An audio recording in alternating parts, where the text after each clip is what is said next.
morning. Good morning.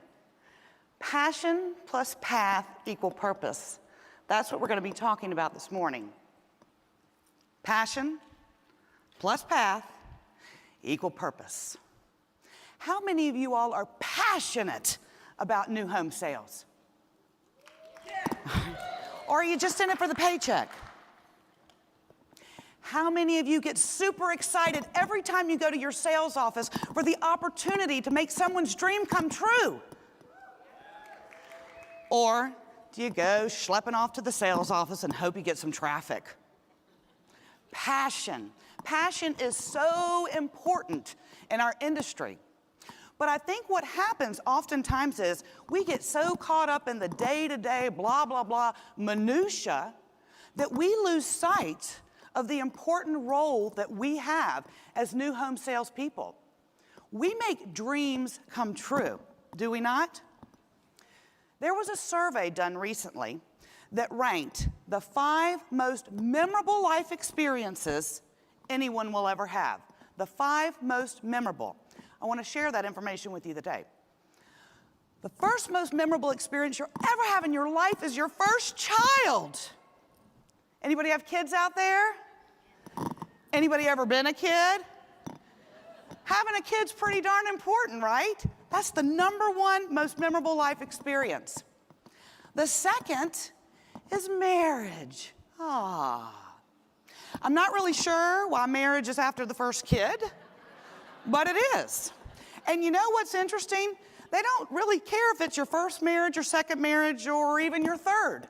Marriage is pretty important. If you've been married 3 times, you've lived that memorable experience 3 times. Good for you. The third most memorable, I saw someone nodding out there. The third most memorable experience that a person has in their life is leaving home. Whether you are going to college, or you're getting your first job, or your parents got sick of you being the first kid and said, "We're over you," and kick you out. That is the third most memorable life experience. Guess what the fourth most memorable life experience is? Buying a home. Do you realize the tremendous impact that you all have each and every day? This is the fourth most memorable experience. So if they have a good experience, they're going to remember you for a long time. On the flip side, if they have a bad experience, they're going to remember you for a long, long time. The fifth most memorable experience is your first job. But the point is, the bottom line is, we are important. We make an impact. What we do every day is remembered long after the experience, right? Fourth most memorable. Now I want to introduce you to someone. This is Elvis. Elvis is an 1,800-pound black Angus steer. More importantly, Elvis is my 1,800-pound black Angus steer. About 3 years ago, I took a leap of faith and I followed my passion. I bought a 5-acre farm in Dade City, Florida. Has anybody even heard of Dade City, Florida? Woohoo! Okay, so I bought the farm, and y'all are probably gonna find this shocking, but I didn't know one thing about farming, much less livestock.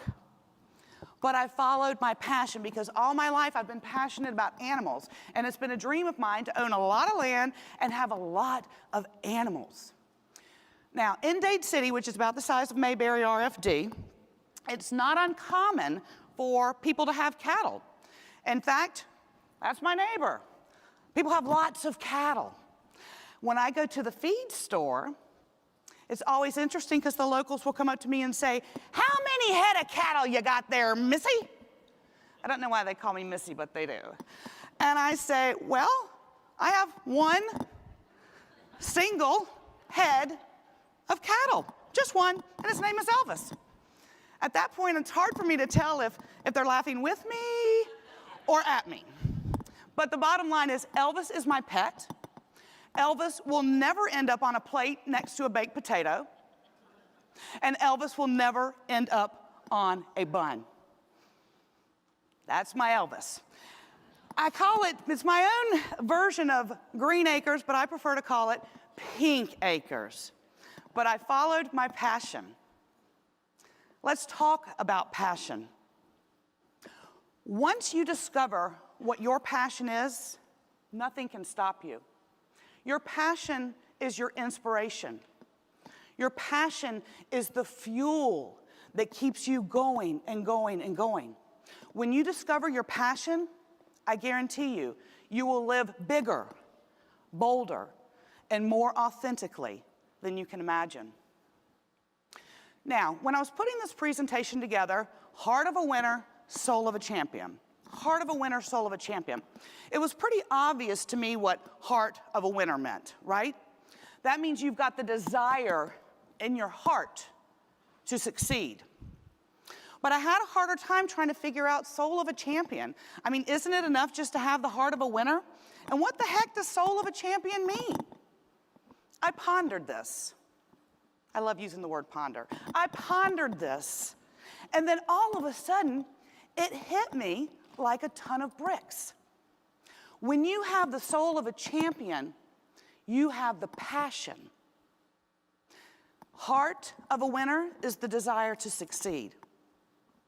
Soul of a champion is what makes you achieve. You've got to have the passion in your soul. As sales coach for Melinda, Brody and Company, I get the opportunity to coach with thousands of salespeople each year from across the country. And when I coach with them, I always ask them first and foremost, what is it that motivates you to be in new home sales? What is it that drives you to be in new home sales? The overwhelming majority look at me like I have 3 heads. 3 heads. Duh! The money, Leah. It's the money. Show me the money. I get it. I'm all about the money too. But the next question I ask them is I say, okay, I get it. What if you weren't as compensated as well in this industry? What if your salary was cut in half? Would you still do it? Would you? About 50% of the people tell me, absolutely, I would do it. I would absolutely do it. I'm not in it for the money. I get no greater sense of pride and purpose than I do when I work with my clients. Pride and purpose. That's amazing, isn't it? Ask yourself, would you do it for half the money? You see, financial gain is important, but it can't be the only reason that you're in this industry. If it is, you probably won't be in it for a long, long time. Ask yourself, what motivates you? What inspires you to get up each and every day and do this job? It's not easy, is it? It's a tough job. Weekends? Forget about it. Days off. You always take your 2 days off? Not really. It's a tough job. You have to have something more that's driving you. Your motivation is the fuel that keeps you going. The money is the reward. Your motivation is your why. Why do you get up each day and do this job? And it can't just be about the money. A lot of people, I'm a licensed coach, and a lot of people will ask me, how do you figure out what your purpose in life is? How do you figure out what your purpose in life is? Do you know what your purpose in life is? I wish that we all had a crystal ball that we could just shake and look at, and it would tell us what our purpose in life is. In coaching, they teach you that the formula to determine your purpose in life is passion plus path equal purpose. Passion. What is it that you love? What is it that motivates you? path? What do you do 40 hours a week? What is your career? When these two align, that's when you discover purpose. So you want to make sure that your path and your passion are in alignment. There's probably nothing worse than having a path that you're not passionate about. I mean, we work a lot, don't we? 40, 50, 60 hours a week. If you're not passionate about it, you're truly not living your purpose. Why is this important? Why is this important in new home sales? I read an article not too long ago that talked about what today's buyers demand in any sales experience. And I think you will agree with me that today's buyers, they're more savvy, they're more knowledgeable, and they have higher expectations, don't they? Here's what they're demanding of the sales experience. Number one, you've got to have information. I think statistics state now that 90% of the people who come into your sales office have been to your website. So it's not enough for you just to know what's on the website. You need to know everything. You are their information resource. You need to know about your community, your builder, your competition, the area, everything. They're coming to you as their new home sales specialist as the resource. So information is key. The second thing that they demand that you ask questions and listen. The old days of the feature dump are gone. Asking questions and listening. They're not going to care until you care. And the only way you can care is by getting to know your prospects and your buyers. Once you ask those questions, listen, then you've got the information to personalize and customize. Personalize and customize the presentation specifically for your buyers. Take them on a personal journey. Make it all about them. The fourth thing that they demand is that you offer solutions. You've got to become the world's greatest problem solver. Who likes getting objections from their buyers? Anybody? Okay, good. I'm glad to hear that, because most people go, ew, objections? No way, I hate them. I have a client that goes, I love objections. Bring them on, bring them on.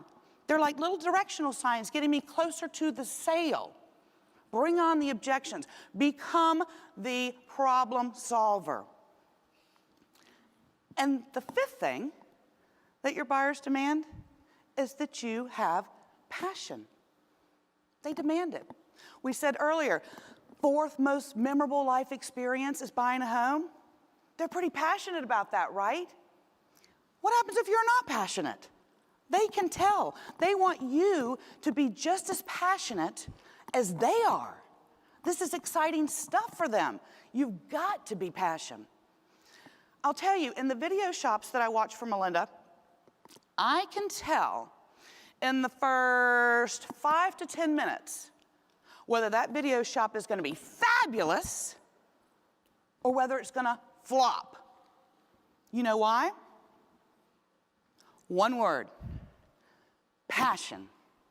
Believe it or not, when I'm watching the videos on a computer, I can see the passion.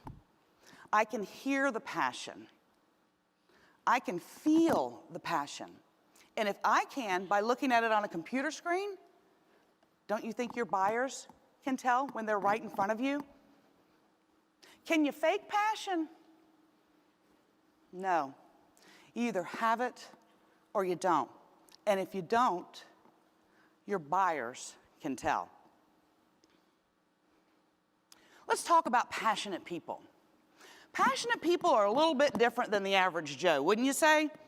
Can you tell a passionate person? I'm going to give you a couple of characteristics about passionate people, because I am sure we've got a lot of them in this room. First and foremost, passionate people are more excited than others. They get excited. And you know what? Their buyers love it because they're excited. And we're all excited together. Kumbaya. The passionate, excited people are the ones in the sales meeting when the sales manager says, you know what? We just released lot 57. The passionate person goes, oh my God! That would be great for the Joneses! They wanted that home site. Passionate people can also be kind of weirdos, but I don't have that on the slide. Passionate people are the ones when the admins come out and say, we've got a new CRM program that we're implementing. We need you all to learn it. It's very different from the old one. They go, great, give me the manual, woohoo. I'm gonna study it all weekend. Those are passionate, excited people, right? The other thing passionate people are is they're willing to risk more. Because they are so clearly focused on what they want, they're willing to risk more. We work with a client in Orlando, actually, and there was a builder that she wanted to work with so bad. Finally, she got the opportunity to work with this builder. She left another builder. She left money on the table. Because you can't take your commission, can you? No. And they put her kind of in a less desirable community, closing out in a less desirable community. And I said, girlfriend, what are you doing here? You left ABC Builder, they put you in a dog community, what's up? She said, I wanted to work with this builder so bad that I was willing to take the risk. Because I know once I close this community out, I am in with this builder and I'm passionate about working for this builder. Passionate people surround themselves with similar people. It's like the little club of weirdos. We like to hang out together. They join mastermind groups because it's hard for passionate people to separate their day-to-day life from their passion. They feed off of others' passions. Passionate people think positively. They're not worried about the here and now. They're always looking forward to something else. They're always on that journey looking forward. I have another client in Naples, and her community closed. It was going to be 6 months before her next community opened. Does that make y'all excited? 6 months, no place to sell? I'm like, girlfriend, what are you going to do? She's like, I'm so excited. I'm going to go learn everything about the area, shop the competition, get to know the schools, and by the time my community opens up in 6 months, I'm going to just kick it. I'm going to kill it. Think positively. Passionate people, financial gain is not a priority. Now let me preface, I'm not saying financial gain is not important. I'm just saying it's not their top priority. They're following their hearts, they're following their passion. They know that they will be financially rewarded, but it's not their top priority. Let's take a look at some of the other industries where passionate people are drawn. Nurses, police officers, teachers. Are these people in it for the money? No. Why are they in it? It's their calling. It's their soul. These are the people with the heart of a winner and the soul of a champion. They're following their passion. I want to introduce you to two people that I know outside of the industry that have the heart of a winner and the soul of a champion. Now, do you see that? That comes with owning a farm. When you own a farm, you have to go to this place called the Tractor Supply Store. Who knows what those are? All right. You got to go there. And not once a month. You go there like once a week. I'm at this store more than I am the grocery store. I went there the first time, and I realized quickly that there was absolutely not one smegometer of a thing in that store that weighed less than 50 pounds. 50. I mean, the gum even weighs 50 pounds.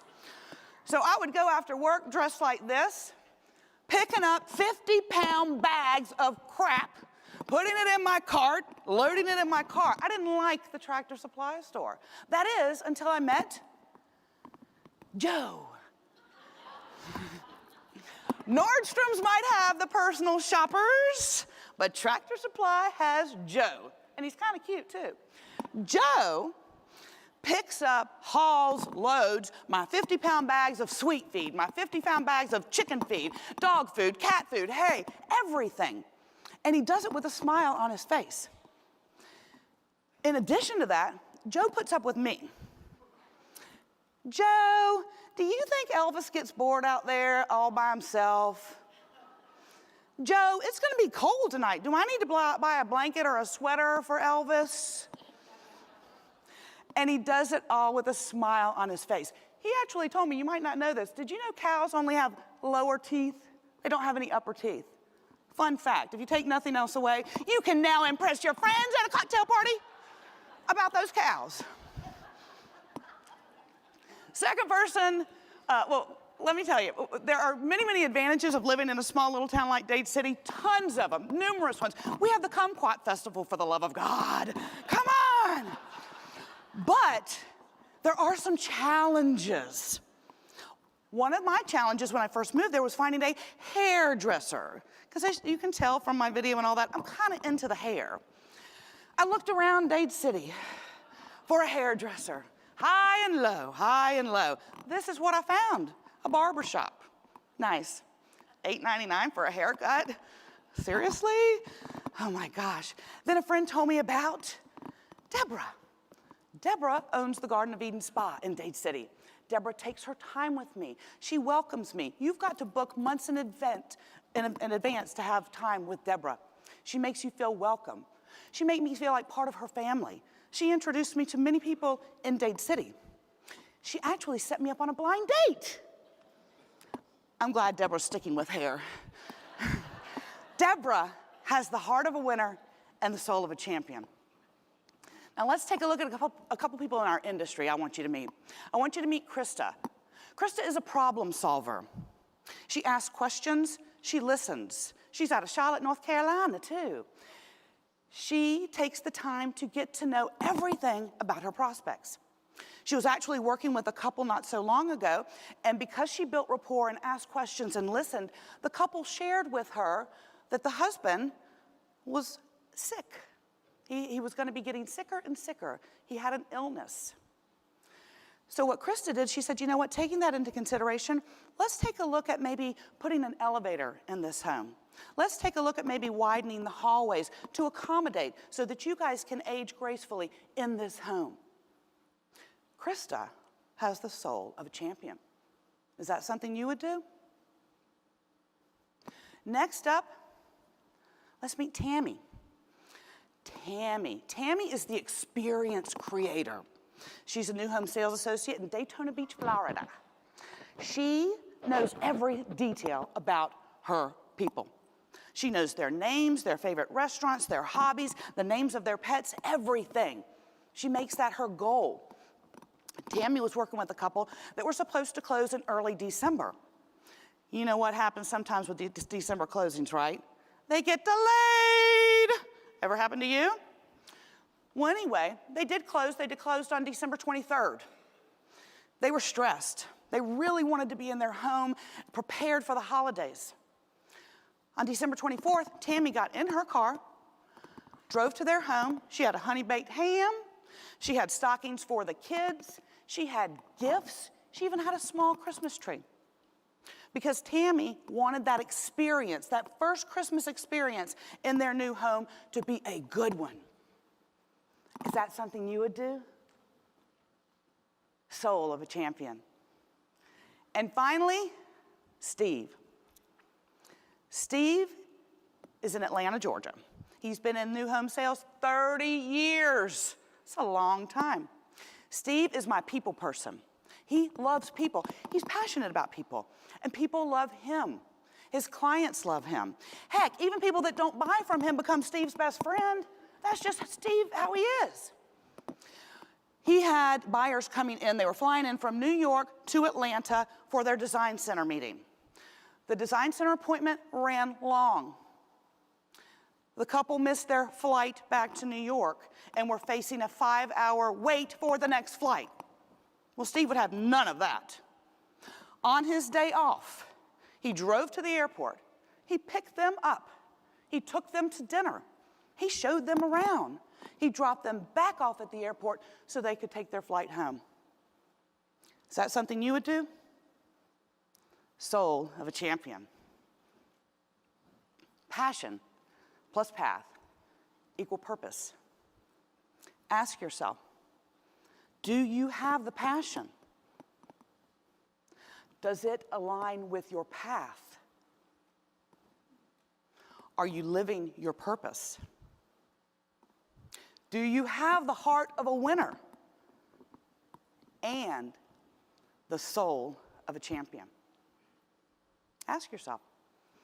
I'm going to leave you with this. People don't buy what you do.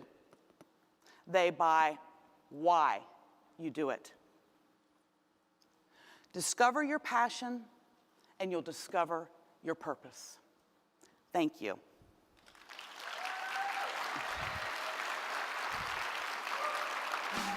Talk to me, baby.